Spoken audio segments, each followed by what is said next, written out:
Unfortunately, I haven't got the offers that I wish I would have at this point, but I'll keep grinding until those offers show up.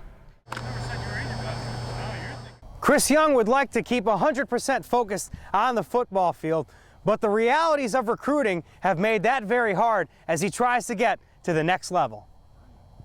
It takes a lot away. When I go home from practice, I like to study film. I like to make myself better. I want to be able to get a step ahead of the game.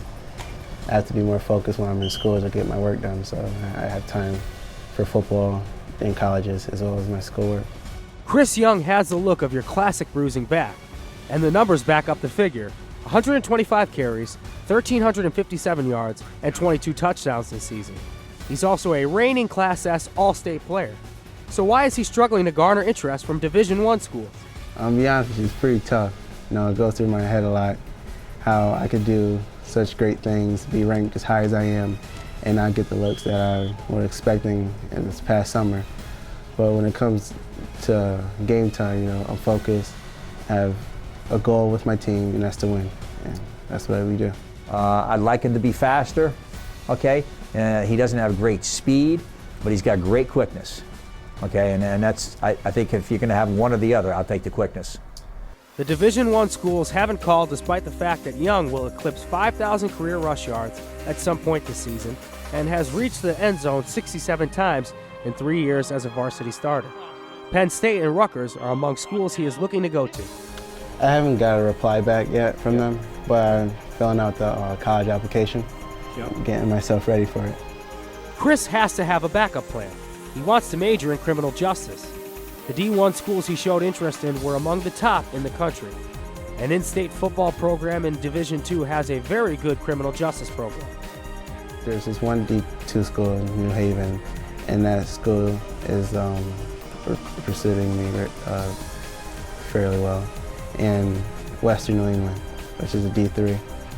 But New Haven, I'm thinking if all else fails, not saying it's my last resort, but it's a good school. It has my major, and I would like to go there if I don't get any other offers from the school that I would like to go to. Young has a good support system to help him overcome the scholarship situation. After football games, I usually go home and then me and my mom break down my performance. I ask her what I could do better or what I did good, and she would tell me, and I would take those criticisms of her and focus on next week's game. Angela Young has promised to do what she can to financially aid Chris to go to college. She's a good mother. That gives her the right to critique her son's on-field game. She has this thing where I would shut my phone off during the game and put it in my locker, and during the game she would text me things I did good and things I did wrong, and my phone would blow up at the end of the game when I turn it back on. So she would tell me if I miss a block or if I need to get a little bit faster when you get to the corner, and a lot of constructive criticism. He may not get a scholarship, but that isn't slowing Chris Young down. Last week he averaged a season-high 16.6 yards per carry as he rushed for 199 yards and 4 touchdowns. He keeps on improving to show that despite his deficiencies, he can pound the rock like no other in the state of Connecticut. I don't know if it's that he's 5'8". I don't know what it is, because he's a great player. He's a real good football player, and he's going to play at the next level somewhere. We don't know where yet, and and I plan on him reading about him in the papers for years to come.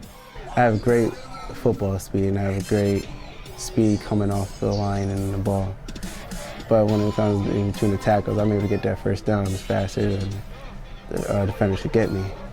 I want to break 2,000 yards. I've been pretty close the past 2 years, and that'd be a great accomplishment.